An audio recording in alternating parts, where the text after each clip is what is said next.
Hello friends, myself Khushbudar, your wellness coach, and I'm back again with some more holistic wellness tips. In tips के बारे में बताने से पहले मैं आपसे कुछ कहना चाहती हूँ। आप लोगों ने हमारी पहली टिप्स की वीडियो देखी होगी और उसमें से शायद कुछ टिप्स को फॉलो भी किया होगा। तो अगर आप आपका एक्सपीरियंस शेयर करना चाहते हैं या उन टिप्स को लेके कोई भी सवाल पूछना चाहते हैं तो आप हमारे कमेंट बॉक्स में ज़रूर पूछ सकते हैं। तो चलिए अब आगे बढ़ते हैं हमारे पहले टिप की ओर, and that is black raisins यानी कि काली किशमिश। आजकल हम देखते हैं कि लेडीज़ में पीसीओडी का इशू बहुत बढ़ रहा है।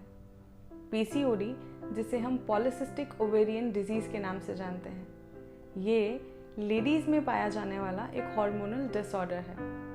Abnormal menses, irregular menses, heavy bleeding, short and light menses, ये सब पीसीओडी के कॉमन सिम्टम्स हैं। अब आपको ऐसा लग रहा होगा कि मैं ब्लैक रेजिन्स के बारे में बताने वाली थी और अचानक से पीसीओडी की बात करने लगी।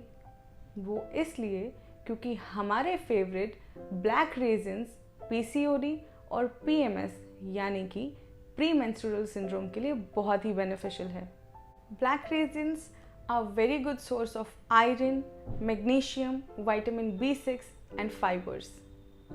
अब इसे कंज्यूम कैसे करें?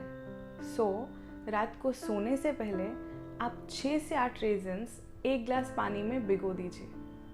आप उसमें 2 से 3 स्ट्रैंड्स केसर के भी ऐड कर सकते हैं। मैंडेटरी नहीं है, अगर आपके पास में अवेलेबल ना हो तो आप उसे अवॉइड भी कर सकते हैं। अब नेक्स्ट मॉर्निंग जागते ही आपको किशमिश और पानी दोनों को ही कंज्यूम कर लेना है। इस टिप को कुछ वीक आप ज़रूर फॉलो करें एंड यू विल रियलाइज कि आपके लिए ये कितना बेनिफिशियल है and you will see the results by yourself. In fact सिर्फ पीसीओडी या पीएमएस ही नहीं, आपकी एसिडिटी, एंजाइटी और क्रैम्प्स के लेवल को भी ये ड्रॉप करेगा। soak 6 to 8 raisins overnight and add 2 strands of kesar. Consume in the morning along with the water. Now let us move forward to our next tip, that is liquids. हमने कई बार हमारे बड़े बुजुर्गों से सुना है कि खाने के साथ पानी मत पीजिए, खाने के तुरंत पहले पानी नहीं पीना है, खाने के तुरंत बाद पानी नहीं पीना है। पर ऐसा क्यों? खाना खाने से तुरंत पहले हम पानी पीते हैं तो उससे हमारे स्टमक के गैस्ट्रिक फ्लूइड्स डाइल्यूट हो जाते हैं। ये फ्लूइड्स जो हमारे खाने के प्रॉपर डाइजेशन और इसे एनर्जी में कन्वर्ट करने के लिए रिस्पॉन्सिबल है। अब अगर यही फ्लूइड्स डाइल्यूट हो जाएंगे तो फिर हमारा खाना प्रॉपरली डाइजेस्ट नहीं हो पाएगा। अब खाना खाने के तुरंत बाद पानी क्यों नहीं पीना चाहिए? Water is a natural coolant, और जब हम खाना खाने के तुरंत बाद इसे कंज्यूम करते हैं तो वो हमारे डाइजेशन प्रोसेस को हैम्पर करता है, जिसकी वजह से हमारा खाना प्रॉपरली डाइजेस्ट नहीं हो पाता। और इसी इम्प्रॉपर डाइजेशन की वजह से हम कई बार ओबेसिटी के शिकार भी हो जाते हैं। तो हम पानी कब पी सकते हैं? खाना खाने के आधे घंटे पहले या आधे घंटे बाद। दूध, छाछ या सूप जैसी चीज़ें हम खाना के साथ कंज्यूम कर सकते हैं, इसलिए क्योंकि उन्हें फूड कंसिडर किया जाता है, लिक्विड नहीं। Do not drink liquids with meals. Water should be taken half an hour before और आफ्टर मील्स। चलिए अब बढ़ते हैं हमारे थर्ड टिप की ओर, जो है रॉ जूसेस। नेचुरोपैथी में एक थेरेपी है रॉ जूस थेरेपी, जिसमें पेशेंट्स को फास्टिंग के लिए कहा जाता है।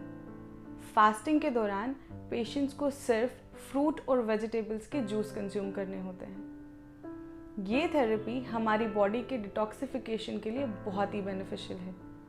हमारी बॉडी के कुछ ऑर्गन्स जैसे कि किडनी, लिवर, लंग्स और स्किन हमारे शरीर में से मेटाबॉलिक वेस्ट और टॉक्सिन्स को एलिमिनेट करता है, और ये फास्टिंग इन्हीं ऑर्गन्स की एलिमिनेशन कैपेसिटी को बढ़ाती है। As we all know, raw juices are rich in vitamins, minerals, enzymes, natural sugar, trace elements and alkaline elements. इनकी ये प्रॉपर्टीज़ और इसके साथ साथ और भी कई ऐसी प्रॉपर्टीज़ हैं जो हमें डिजीज़ से फास्ट रिकवर करने में हेल्प करती है। जूस बनाने से पहले हमें कुछ प्रिकॉशंस लेने चाहिए। नंबर 1, आप जब भी जूस बना रहे हैं तो उतना ही बनाएं जितना आप कंज्यूम करना चाहते हैं। सेकेंड थिंग, जूस बनाते ही उसे इमीडिएटली कंज्यूम कर लीजिए। हमें जूस को स्टोर करके बिल्कुल नहीं रखना है। और इन दोनों चीज़ों को ध्यान में रखते हुए आप इतना तो समझ ही गए होंगे कि आपको कैंड और फ्रोज़न जूसेस को कम्प्लीटली अवॉइड करना है। सो raw juices acts as a cleansing agent and starts eliminating toxins and morbid matter from the system immediately. आज की हमारी लास्ट टिप है sprouts. Sprouts are the freshest and most nutritious thing you can consume. Sprouting की process बहुत ही easy और inexpensive होती है। आप किसी भी एडिबल ग्रेन, सीड या लेग्यूम को स्प्राउट कर सकते हैं। इस प्रोसेस के दौरान आपको सिर्फ इतना ध्यान रखना है कि आप उससे ओवर स्प्राउट नहीं कर रहे जिससे वो फर्मेंट या रॉट हो जाए। स्प्राउटिंग की प्रोसेस में नेचुरली उसके विटामिन्स, मिनरल्स और कैल्शियम इंक्रीज हो जाते हैं और कैलोरीज एंड कार्बोहाइड्रेट्स डिक्रीज हो जाते हैं। इनफैक्ट आपको जो भी एसेंशियल न्यूट्रिएंट्स आपके फ्रूट्स या वेजिटेबल्स में से मिलते हैं वो सब सिर्फ स्प्राउट्स में से ही मिल सकते हैं। So sprouts are an extremely inexpensive method of obtaining a concentration of vitamins, minerals and enzymes. So ये थे हमारे आज के होलिस्टिक वेलनेस टिप्स। और अगर आप डेली बेसिस पे ऐसे ही अमेजिंग टिप्स जानना चाहते हैं तो आप हमारा इंस्टाग्राम पेज और फेसबुक पेज फॉलो कर सकते हैं। डिटेल्स डिस्क्रिप्शन बॉक्स में दी गई है। So stay tuned, do like, share and subscribe.